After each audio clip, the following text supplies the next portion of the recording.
Retired from trading in 2013 and did a lot of investing. I had real estate, private equity, a little bit of public stuff. In other words, things that are not liquid. I got in basically a cash crunch. I was so frustrated with myself. I was like, dude, you have all this quote unquote money, and yet you're in this position of, real stress. I was just looking at the wrong playbook. I was looking at this idea of net worth is what you want to build, but it's time to really create true safety in starting to invest in assets that cash flow. It feels really liberating. I see the path very clearly, and I am really looking forward to working with you and your team in really being able to execute that plan.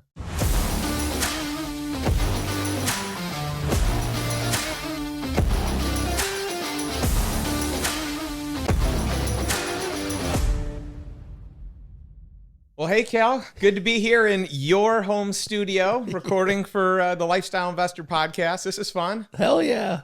What's really neat is I have been pretty strategic over the years about never having a repeat guest because I feel like there's just so many people out there that I want to interview and get to know and share their story that I just haven't done that much. So between you and Cody Sanchez, you're the only two people that I have actually done a repeat interview with. What an absolute honor. Isn't that fun? Hell yeah. So I thought you'd appreciate the short list, the great company that you share, and just, think the world of you and what you're building with the Great Unlearn, and just even some of the cool discoveries that we just talked about in the show that we did for your podcast. Yeah, it hit me several different times in different ways in just discussing, sharing your journey, and the light bulb finally went off, right? And maybe I'll just share a bit of it right now, but yeah, please do. For those who didn't listen to the previous episode, I spent 18 years in Chicago as a trader, did really well. Retired from trading in 2013. We moved to Austin. We've been here the last almost 11 years. When I left trading, I completely left trading and did a lot of investing. I'd been investing many of the years that I was a trader. So probably the last, probably the last 25 years, I've been really investing in real estate, private equity, a little bit of public stuff, but over the past 10 years since I've been in Austin, when I don't have a steady trading income coming in, I have to rely on my investments. And I identified 3 different cycles where I got in basically a cash crunch.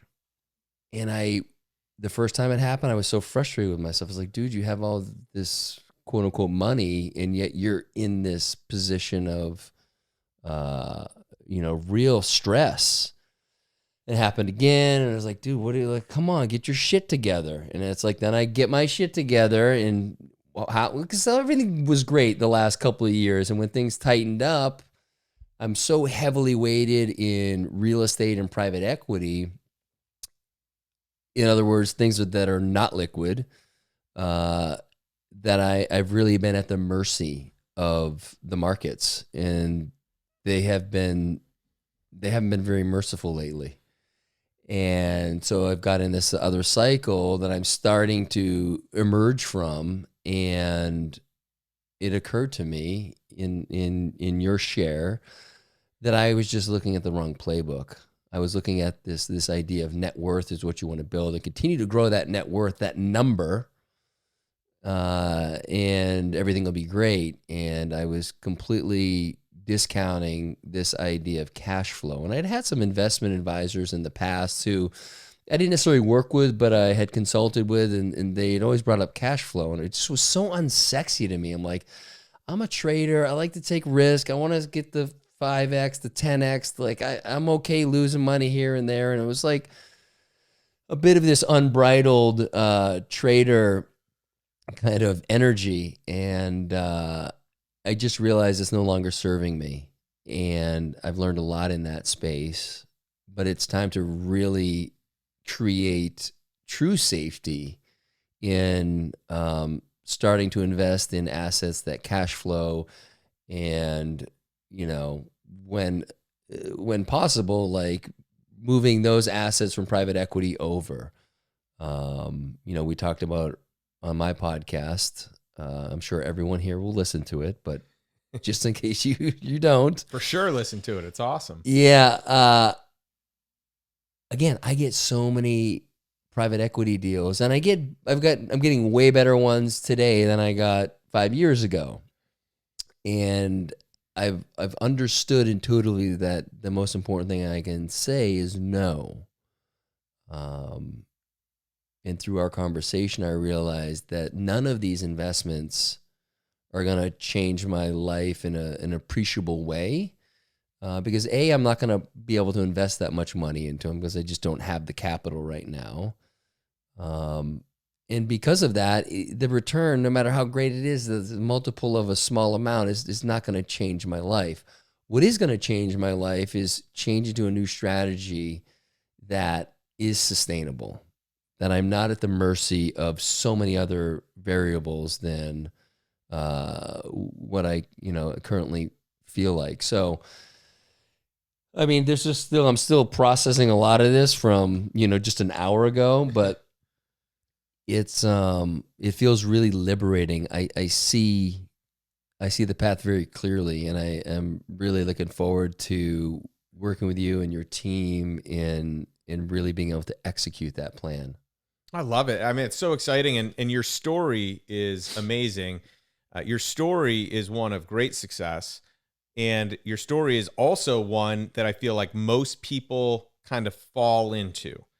And what I mean by that, I mean, obviously most people actually aren't doing great financially. So of the percentage that are, your story resonates because this is what I hear a lot with the people that join our community, which is I made a lot of money and I was using a certain playbook and I was trying to optimize the returns. And by the way, I'm guilty of this too, where it's like, I want to optimize, get the best return I can on these dollars because you gained your wealth via concentration, as most people do. You did so on the investment front as a trader. A lot of people do it on the entrepreneurship front, as a business owner. And there's a transaction and there's a lump sum of money.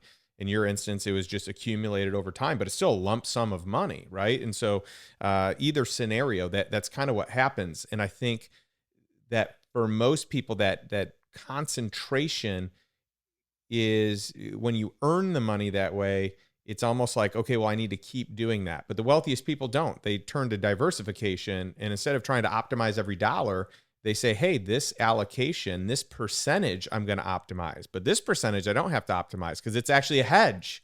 In case the economy goes into a downturn, we can make money over here, right? So the whole idea of, stocks versus, equities versus, bonds, right? Or fixed income. You've got uncorrelated assets where, maybe it's investing in wine, bourbon, art, tequila. Maybe it's, just some sort of scotch or other type of whiskey, artifacts. Like those are generally uncorrelated to the stock market. Cannabis, hemp, CBD. In some instances, if it's publicly traded, it's correlated, but there are ways to do it where it's not as correlated, right? And so I think most people, they still have this approach of, number one, I'm really good at what I do, even though the thing that I'm transitioning to isn't what I was doing before, right? I'm an entrepreneur. I crush it there. I'm going to crush it in investing. Or I'm a trader. I crushed it in investing, so I'm going to crush it over here in alternative investments, right?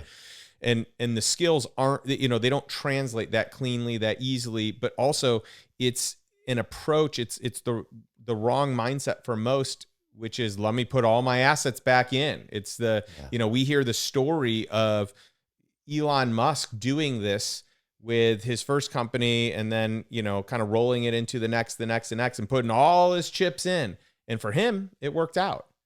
For 99.9% of everyone else, it doesn't work out. But we don't hear their story. We hear Elon's story. And so I think it's good to recognize that there's this different playbook.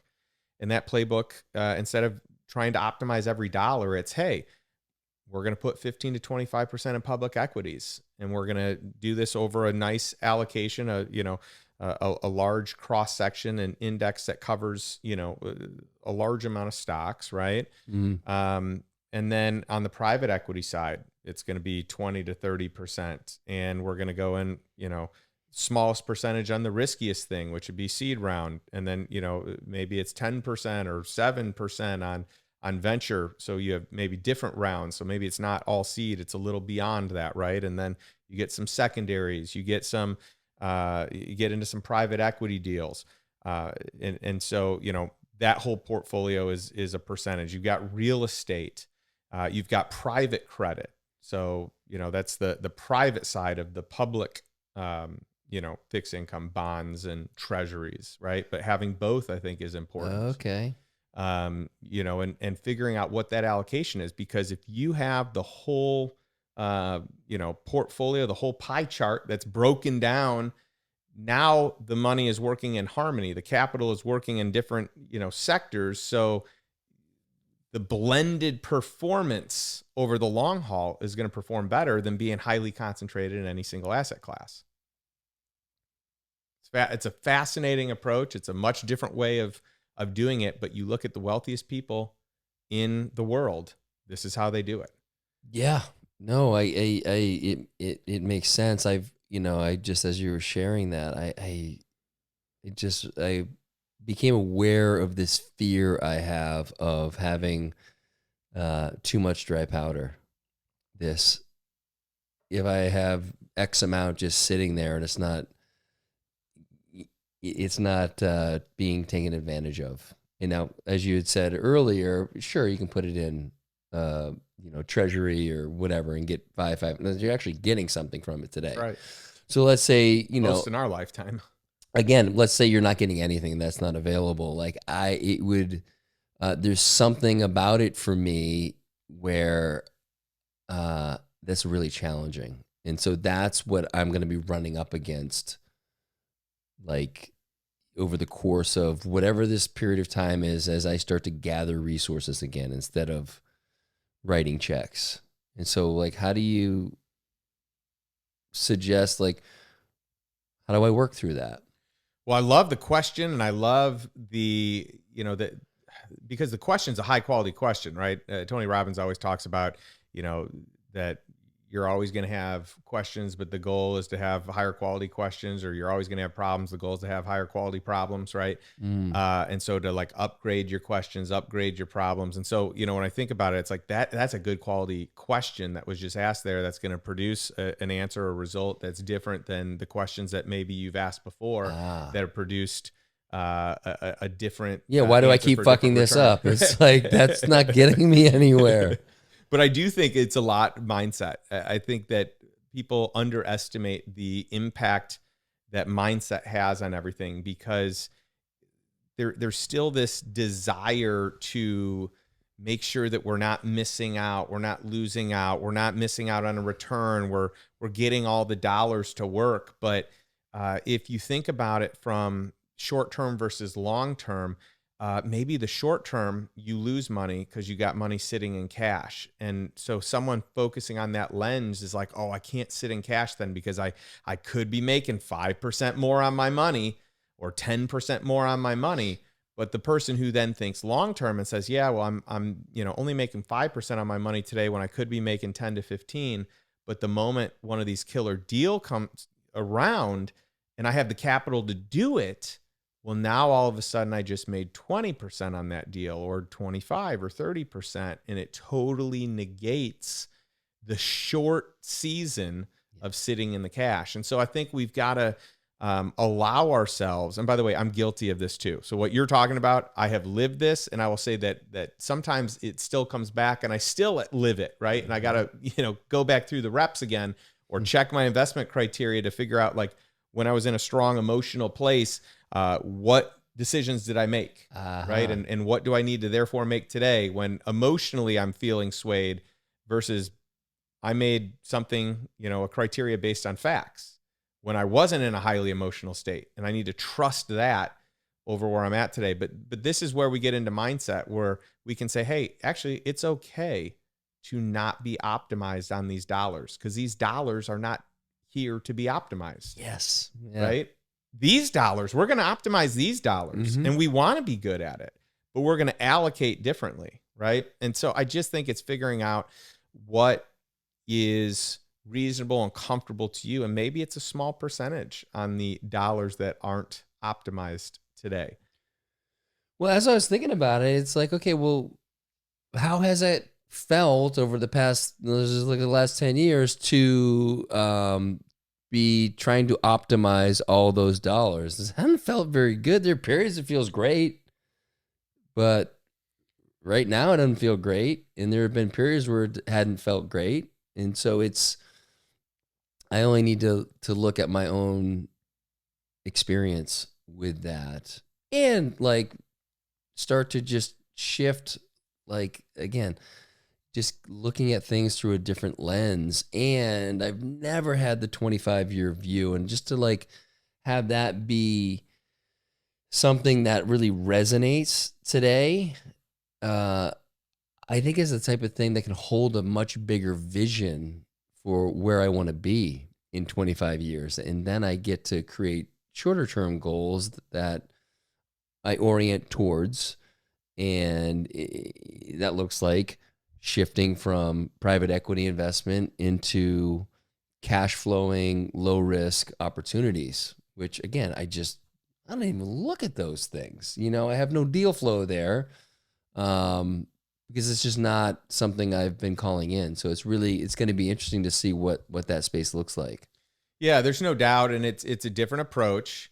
I like cash flow deals first, because I just think the playbook opens up when you figure out how to take care of what it costs you to live your life, or what it costs you to at least get by at the bare minimum.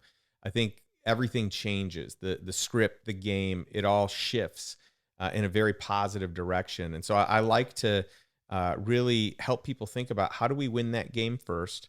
How do we get utility out of these dollars today? You know, most private equity, long-term deals, stock market, qualified plans, it's hard to get the utility on those dollars, or it's impossible to get the utility on some of those dollars, right? But there are dollars we can get utility on today. And, you know, we had even talked earlier about the difference between net worth and I would say financial independence and passive income. And I always put, it's funny, I gave a message where I kind of had the passive income eating net worth. It's like this is way more important to me than the net worth, because the net worth is going to naturally grow as the passive income grows. But we might as well create some utility today, or a lot of utility today, to live a better quality life, buy time back, and then we can figure out all the other stuff. We can go more long term, but let's solve for the immediate life issues, the things that we're dependent on, the things, if money's not solved for, then we are living every day to solve for the financial equation. When you solve for the financial equation, then you don't spend any time solving for the financial equation. And that's where the game comes in. That's where it shifts from like, I need to do this. There's a stress around money or a stress around lifestyle, to, wow, now I have this freedom, like this weight is lifted off me. I can breathe freely, and I get to choose my adventure, right? It's a totally different set of circumstances. And it's my goal to help people get there first, because it creates a lot more options in the aftermath.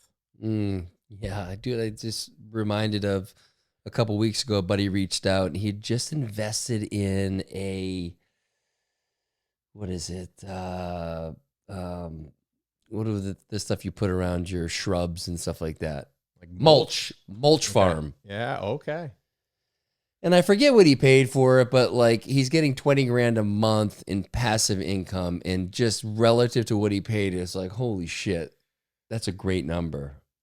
And I don't have the ability to do that right now, but I get now, reflecting back on that and the conversation we've had today, it's like, oh, that is really sexy. Yeah, it's interesting because for a long time, I would say there's a little bit more of a stigma of it being not as cool to, have like a mom and pop business, to have this, SMB, small and medium business. And it was way cooler, way sexier to, invest in venture capital, or, some sort of venture fund or in private equity, like that was sexy. Wall Street has always done a good job with their, massive education around how they need to have all your money, and that's the way to do it. But if you pay attention to social media, you pay attention to some of the trends that are going on, what's actually becoming really like in vogue, like really, like today's popular thing, like pop culture, is, and I would just say like the cool thing to do is lifestyle businesses, boring businesses, mom and pop businesses, real estate rentals. So, real estate that produces cash flow, but it is the cash flowing deals. They're actually becoming cool and sexy and, more the coveted thing. Whereas it's a flip flop in what have been the major industries before, the private equity and the venture. Totally. So I'm getting in on I'm on the part of the forefront of this shift. I like it. Well, I think about a number of things around this. And by the way, I appreciate your openness, your vulnerability to, come on the show and just say, hey, here's me. Here's where I'm at. This is real life. Because you've done very well. And by most people's standards, you have won the game. You've crushed it. You are in a stratosphere of your own. And, we're talking in vague numbers, but so, our audience here understands you have done very well. You have succeeded at a high level. Your home is one of the coolest homes I've been in. Actually, your podcast studio that we are in right now is in a castle. That's not even your primary home. This is a secondary home on a whole bunch of acreage. And it is, this room is incredible. This whole estate here is incredible. And you were able to find this deal, I guess at an auction, I believe, right? And you got an under market deal here that you were able to put together and buy this. And I remember hearing about it, and I was like, you got it for what? Yeah. That's unbelievable. I don't know the real estate around here, but I knew that was under market. Yeah. Which is cool. So I just want people to know you have won and you've done well, but what you're still doing is you're still learning, or as you like to say, you're unlearning. You're unlearning the way that you did it before, and you're learning the way that you want to do it moving forward. And so I commend you, because I think most people just arrive. Well, thank you. And listen, I'll be the first to say, there've been many years I thought I had it figured out in this investing thing, and life will. I love Peter Crone likes to say, life will present people and circumstances to show you where you're not free, and I am certainly not free in this space, in a way that a number in my account would suggest. And so, with that in mind, you talked earlier on my podcast that it's really cool to like see you kind of pop out of it. It's like, yeah, I've been in that mindset for 25 years and had enough maybe success there to affirm that this is the right way, and hadn't really had, I wouldn't say any mentors that, actually, I probably did have mentors, but I wasn't open to really listening because it didn't feel like my path. Yeah. And so it's encouraging to me that as a 52-year-old man who's been investing in this stuff for 25 plus years, to wake up today and see that I can do this completely different and actually get the freedom that's really what I want with my financial, kind of situation, is just true freedom. And it wasn't until today that I understood the mechanics of what's keeping me stuck. And the beautiful thing is it's 100% within my means and control to change it, to shift it. And so that's really encouraging and really exciting. And I'd say it would have been nice a couple months ago, and I wake up in the middle of the night and couldn't fucking sleep to have had this. But you know what? I wouldn't have been able to receive it. And I had to go through that fucking dark night of the soul again. Like, talk about beating yourself up. Like, how did you get here again, man? Like, get your shit together. There's a lot of shame around that. And I was in it for longer than I would have liked. And the one thing that started to come out of it is I started to figure out some ways to generate income, which were there at the time when I was really struggling, but I was so in the tunnel that I couldn't see it. And I started to just kind of be me again, and things started to happen, and I started to generate some income. And then I started to figure out other ways to, I had a decent amount of money in a real estate fund. Even if I had to take a penalty to take it out, I would have done it because I wanted to have that security again. And so I started to get really creative on what other things are out there where I can pull in some money. Dude, I had years ago had put some money in 2 different jet card companies. I put like $100,000 in each. I used them both once. We don't fly private. We did twice as a thing. It was fun. Then it got really expensive. And I'm like, that's stupid. And so then like I just pulled back in $150,000. It's like, but I couldn't see that 2 months ago. Yeah. And it's like there's other ways of where else can I just pull some chips off the table? Do I need to take a little bit of a loss here or sell out of something early here? Maybe, but what's 25 years look like? This thing right here, how locked up I feel is not going to get me closer to 25 years. I need to start to unwind this slowly. I would say I can do it slowly. I can do it responsibly, but also if I get, a little bloody, that's okay. Totally. And by the way, I would also say that the stresses that we all experience from time to time, sometimes greater than others, but when we get into that place and we're like, how did I do this again? Like I'm like, just paddling, to stay above air and not drown here. Like I'm barely grasping breaths of air. I think it's in those times of struggle where we become the most resourceful, right? So it's like that struggle actually creates some creativity, some getting outside of the box, thinking differently. It's like out of necessity. There's no other options. I have to solve for this. We become resourceful. And I think that there's something beautiful in that. I recognize and completely relate with when you think you know it, no one else is getting through to you. When you're like, hey, I'm good at this, no one else is getting through. Right. You don't even have to be a dick about it. Right. You just be like, thanks, that's cool. It's like, nah, this is me. This is who I am. That's right. Just wrapped in that identity. 100%. But the problem is, for those that have been investing, we're now, as of, a year ago up until today, and we'll see a lot more of this, most people thought that. I'm such a good investor. Why?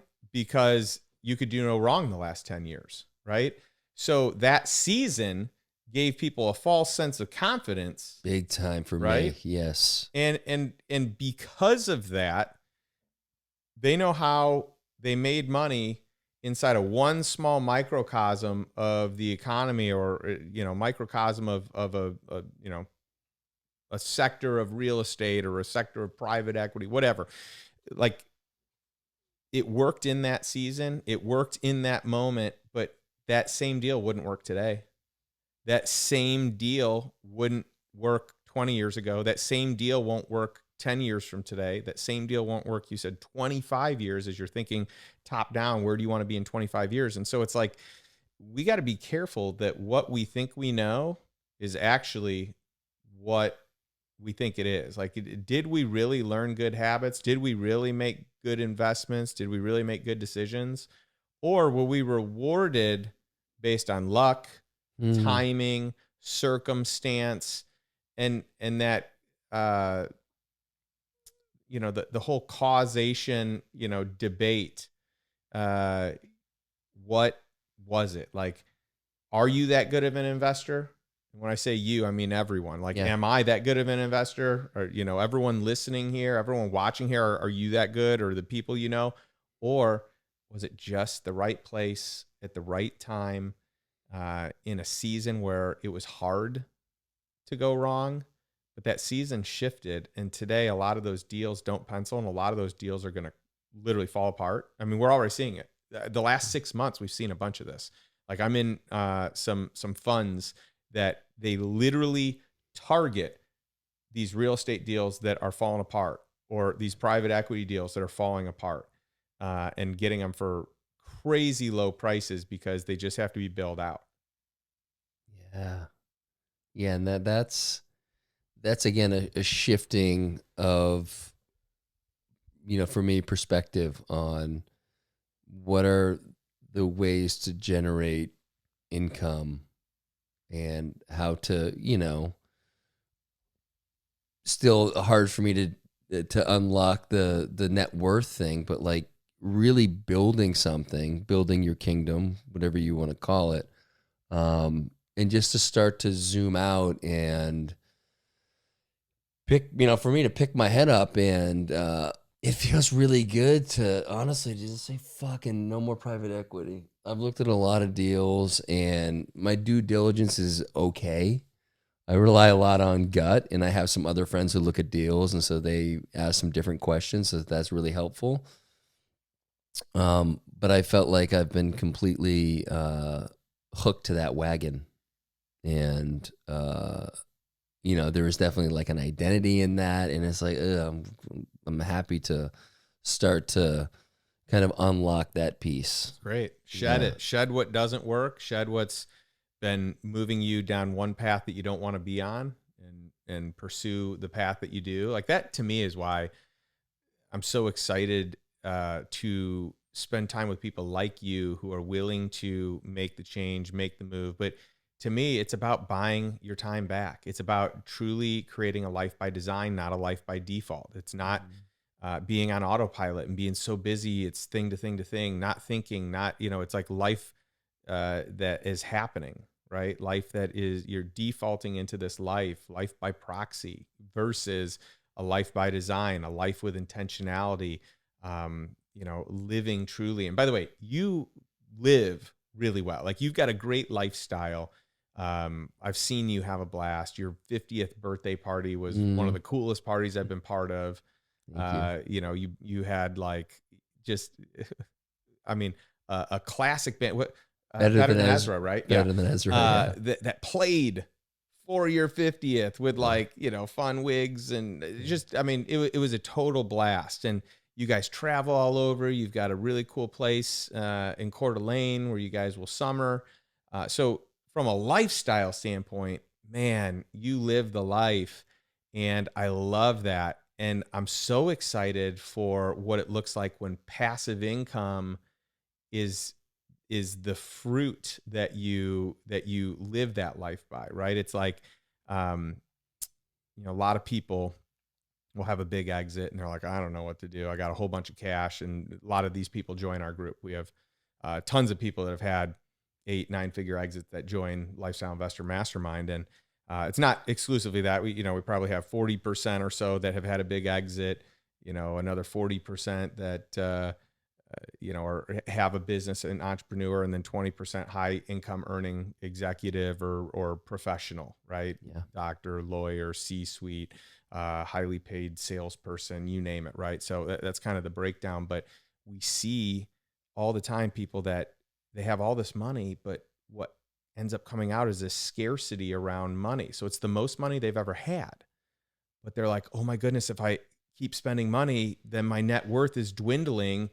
And I've got, no cash flow. When I had a business, I could cover all my expenses, but now I don't have a business. So that number in my bank account, or that number that's, that I see on my personal financial statement, like every single week or every month, it's dwindling down.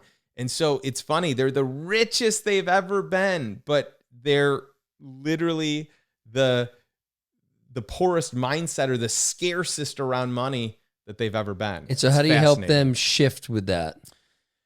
Well, I think, and I understand it's kind of a broad question, but think about maybe one person how would you have guided him, or how did you guide him?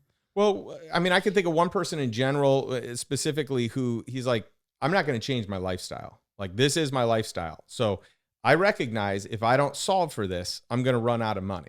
Like Mhm. this seems like I got enough money for the rest of my life. Yeah. You look at taxes, on that big number. And by the way, this sounds crazy, but you have a 9-figure exit. You think you're probably set for life. Well, 9-figure exit with taxes. Let's say you lose half of it because you don't have any good strategies or any good plans, right? Let's say that you get divorced, you lose half of that. Let's say that you think you're as good at investing as you were at being an entrepreneur, and you lose half of that. And then you show up and you're like, wow, I had enough for the rest of my life. Now, if I live my current lifestyle, in 10 years, all my money will be gone. Oh my God. Right? So we see a lot of that, which is fascinating.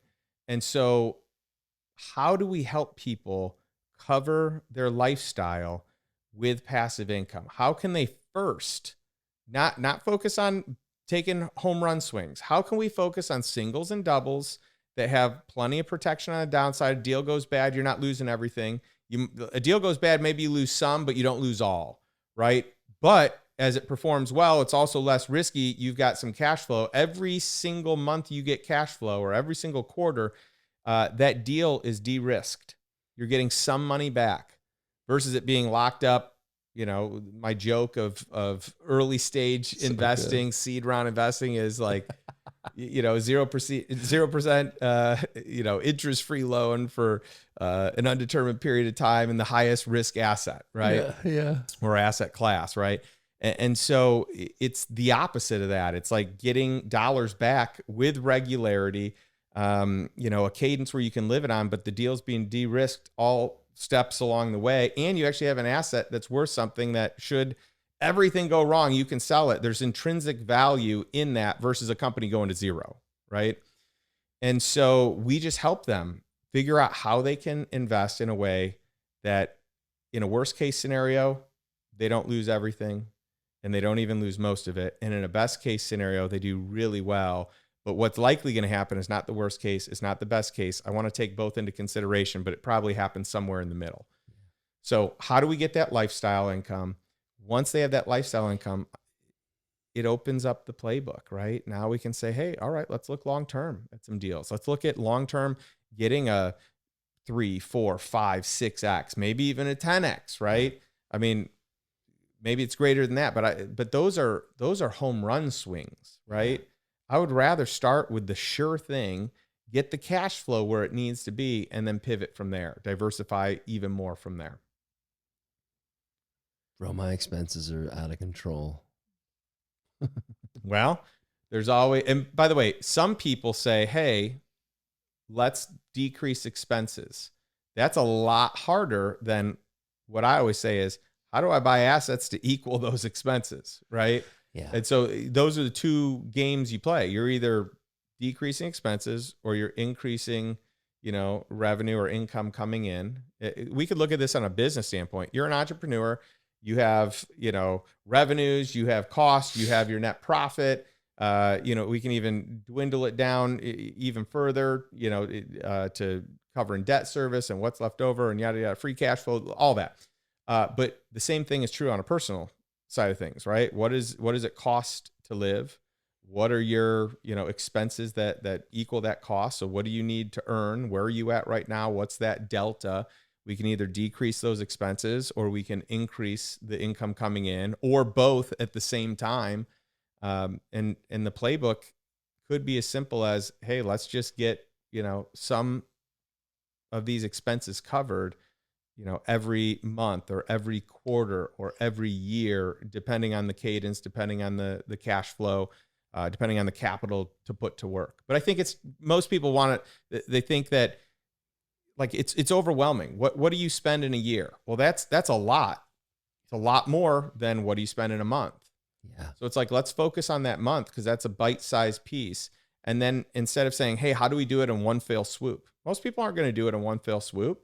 So how do we do it over time? Maybe it's a focus of like, hey, in the next 3 to 5 years, this is the play. But in order to get there, this is what we need to be doing on a quarterly or a monthly basis. Yeah, I love that. And because my inclination, I think, like many men who are, there's a problem, here's a solution, let's enact it immediately.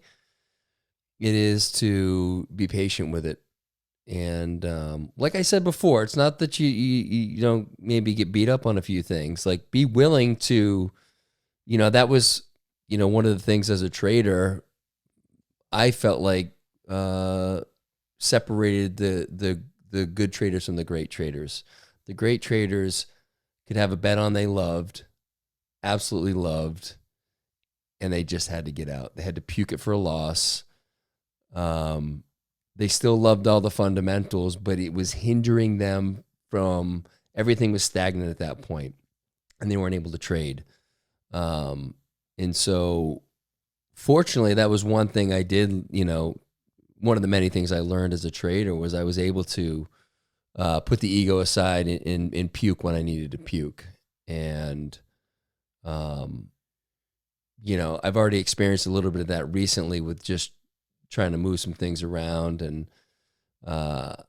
there's more of that to come, but also the balance with patience, which is just not my greatest asset right now. So, and I just finished the book Dumb Money. I don't know if you've read it. It's so good. It's about the meme stocks going on. Ben Mesrick's one of my favorite authors, and as you know, I'm flying to New York City tomorrow to be interviewed on Fox Business, and so. Yeah.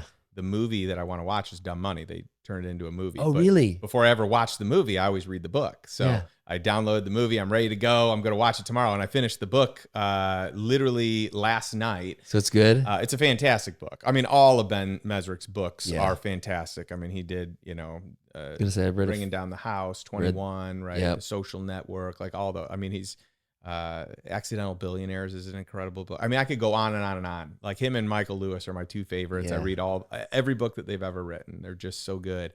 And so, but the point is, the people that made the most money in the meme stock, GameStop, and all these other ones that, AMC was a big one, right? AMC, just, retail investors versus Wall Street. But on either side, the people that made the money were the ones that actually followed their plan and got out without trying to maximize. So if you're trying to maximize and optimize every dollar, then it becomes harder to get out versus taking a winning position, or at least taking part of a winning position so that you are in the win, and then maybe you let a little bit more ride. But you pay attention to the traders, again, both sides that made money in this and made tons of money.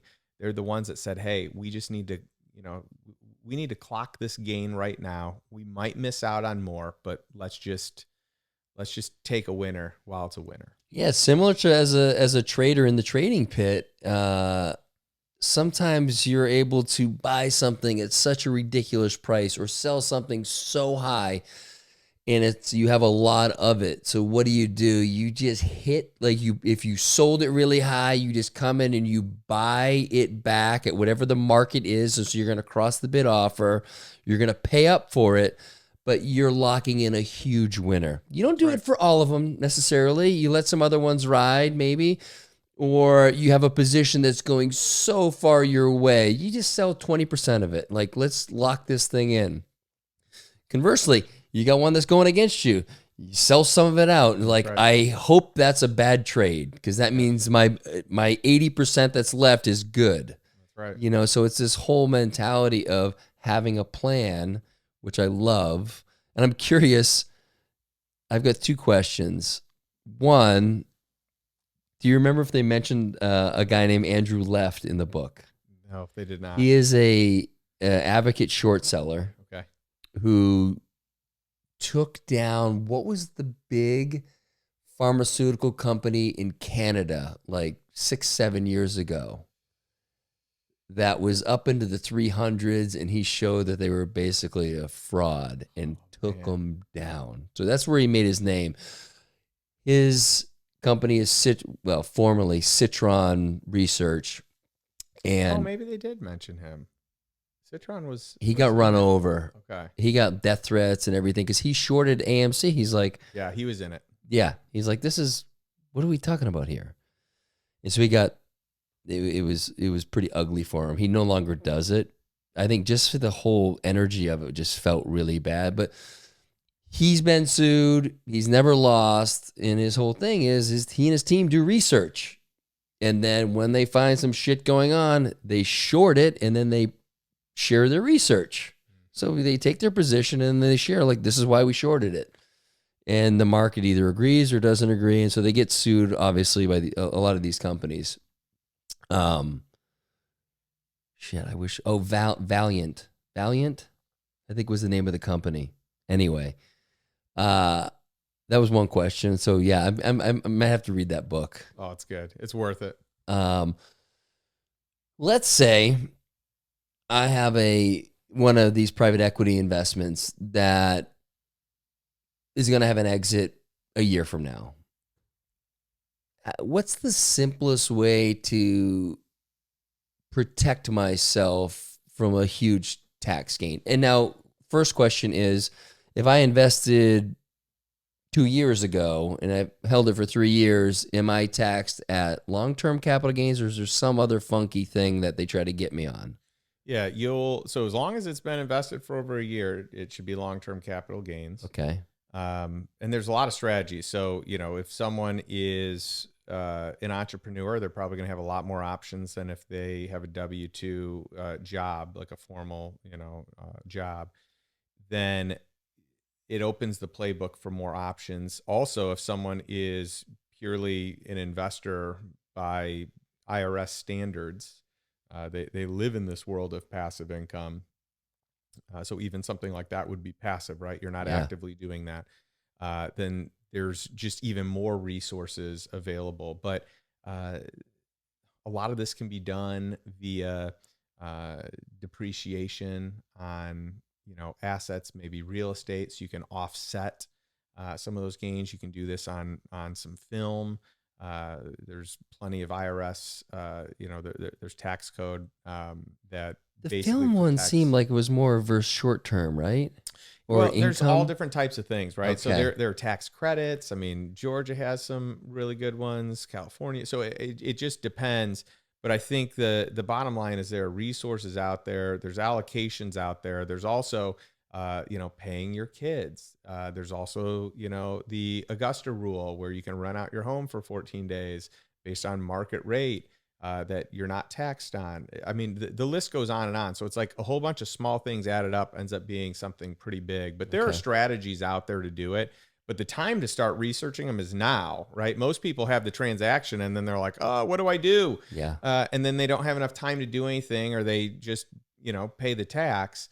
I think that, we should pay what we owe in tax, but we shouldn't be tipping the government. Like, we should be utilizing the tax code for what it is. The tax code's a playbook. The playbook is designed to give you as a taxpayer opportunities or advantages if you're partnering with the government, helping them do the things that they want to do. So the government is always trying to solve for affordable housing or just housing in general, for agriculture, for solar or renewable energy, right? I mean, so a handful of other things. So if you can just help solve for those things, that there are clear paths in the tax code that say, hey, you can take these credits or you can take these deductions. And so most people are like, hey, IRS, I can't do this, and that's not it. It's not all the stuff you can't do. It's, hey, here's the playbook. Here's what we need as a government to, make sure that we're thriving. We've got to solve for these. If you partner with us, we'll share some of those benefits with you. That makes perfect sense. Different way to look at the playbook, right? Yes. And to look at it as a playbook, not a you can't do this or you have to do this. No, it's a playbook. What does it say? What does the government want? Great. Let's not look at the government as the adversary. Let's look at the government as the partner. How do I show up in a way where Boy, is that a different mentality? Yes. Originally, they were a partner, and then when I woke up, they became an adversary. So there was an unlearning. And now I got to unlearn that shit. Now they're back to being a partner. They're both. Yeah. Now, it doesn't mean they have your best interest in mind. That's right. They have their best interest in mind. And but it's when just those an can alignment. align, then you can win. Here's a question. I know it's your podcast, but I'm sure everyone wants to hear about this who's ever been curious about it. And if they haven't heard of it, I think it's an interesting thing. What's your understanding? Have you looked at all at this ability to work with natural law and be outside the tax system? So this is as deep of a rabbit hole as one can get into if they want That's to get why into I it. explored it a little bit 3 years ago. I don't have the capacity for this. It's intense. My findings are that this exists. I know people that have done it. High net worth people. Yes. Because the people I've heard from are not high net worth. They're just like, I'm getting out of this thing. Yeah. It's like, you don't have as much to lose. It's a lot harder when you're high net worth because you're dependent in some ways upon that. So, for example, sometimes people that have a minimal lifestyle or are already, kind of travelers or, I guess the digital nomad crowd, it's a lot easier when expenses are low to just, hey, I'm opting out of the system. I'll figure it out. It becomes a lot different when you have a family. It becomes different when, you want to rely on the government or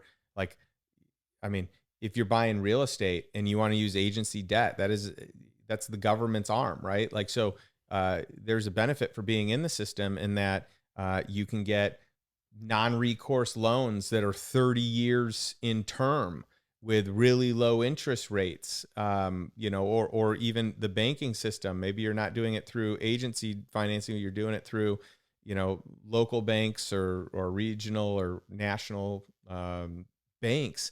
Well, you probably need that system to help you out. For people that are not looking to grow their wealth or their assets that way, it's easier for them to opt out. So again, I'm not an expert in this. I'm nowhere even close to an expert. It's so deep. You're right. It is, but there is definitely some truth to, you can renounce. That's one thing. That's totally separate, but you can also just opt out of the system, depending on if you can give up all that the system actually gives you that you may realize you don't need, but most people probably would have a hard time with it, I think.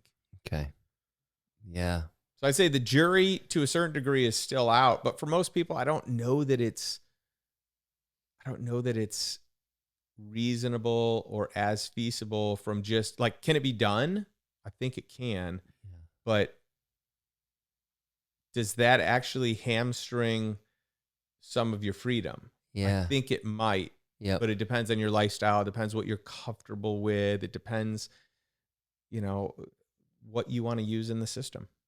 Yeah. In my expertise is not, as I say, doing my own research. I'm not into that type of thing. And for that, the stakes seem so high that I would, on the one hand, have to be relying on someone to really guide me through it and do, an attorney or whatever to do it. And it's just like what I'd be potentially saving doesn't seem worth it. Yeah. So it's tricky. I feel like if you can figure out how to get the system to work for you, not you working for the system, that's the name of the game. And so you have to opt out if you've already won the game. When you figure out the financial freedom side of things, you win the game. The game changes.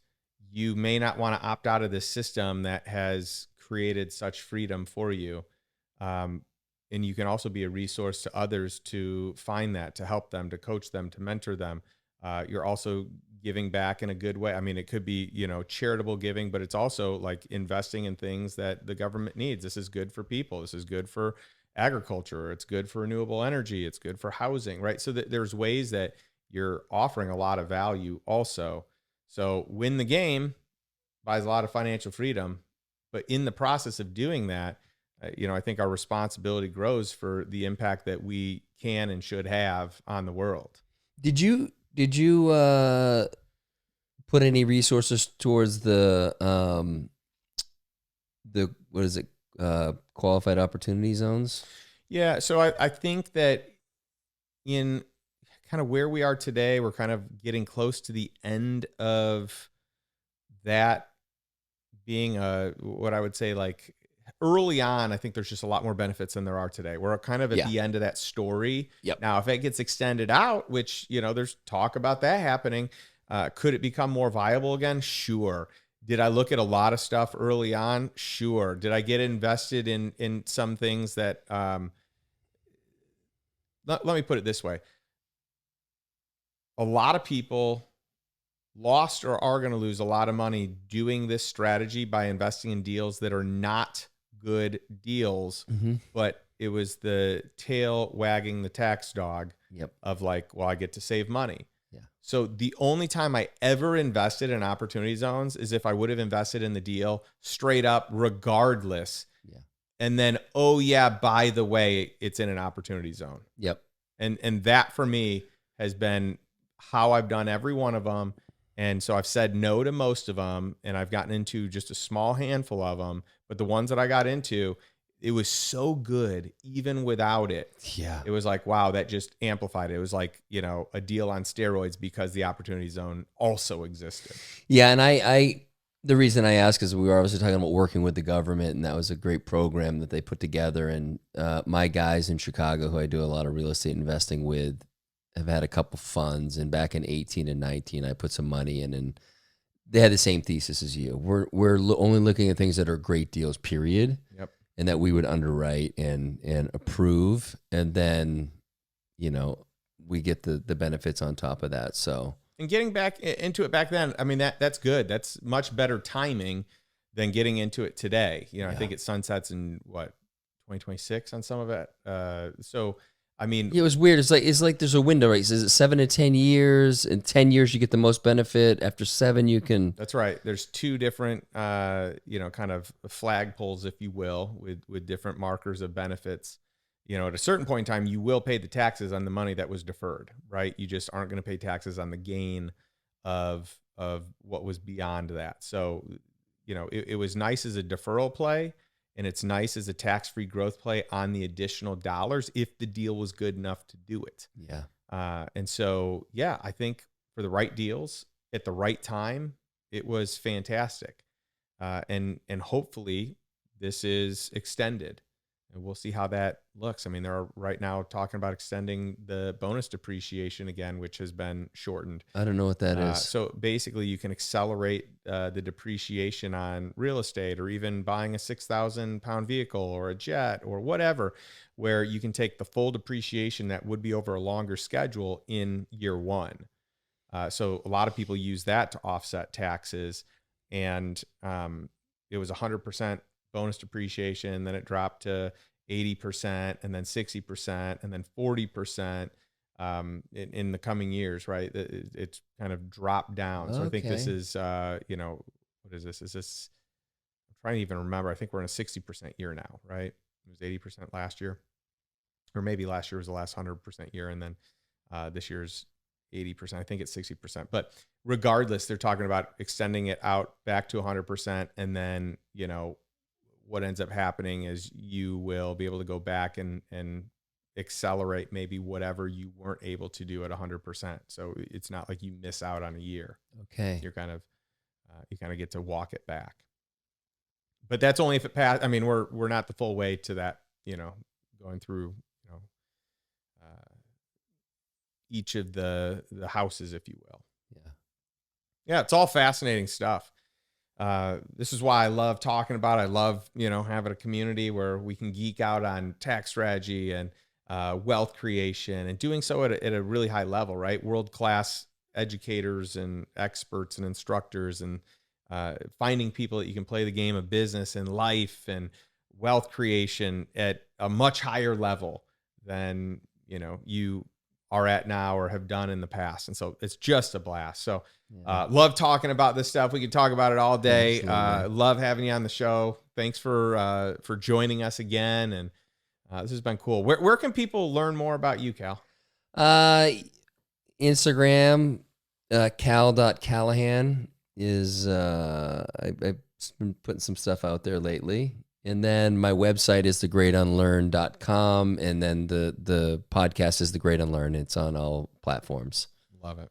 Love it. Be sure to check out our episode that, we covered a teensy bit in this conversation, but it was amazing. A lot that you shared that is going to be really helpful for a lot of your audience too. Well, thank you. I was sharing off camera that I think you are just a phenomenal interviewer. So I just want to, again, reiterate, check out Cal's show. The Great Unlearn is awesome, has some amazing guests on there. And we definitely covered some stuff there that I haven't ever covered on any of my podcasts, right? You ask great questions and it evokes and elicits a different answer. And so, I would love for people to learn more about you and what you're doing and what you're up to in the world. Amazing. Not to mention you're a fitness freak of nature. I'm getting back there. It's amazing. You inspired me in a season of, let's just call it complacency, right? And so it's awesome. And so I've never not known you to be in impeccable shape. And as I sit here today, I'm like, man, you're keeping the main thing the main thing. Thank you. I appreciate you, brother. Thanks for having me on. And for all of those of you tuning in, listening, watching, I love ending every episode with a question. This question is the same question every week. What's one step you can take today to move towards a life by design, not a life by default, one that's on your terms? And what's something you can do you can take directly from Cal today? A lesson, an idea, a thought that you can implement to get one step closer. Thanks, and we'll catch you next week.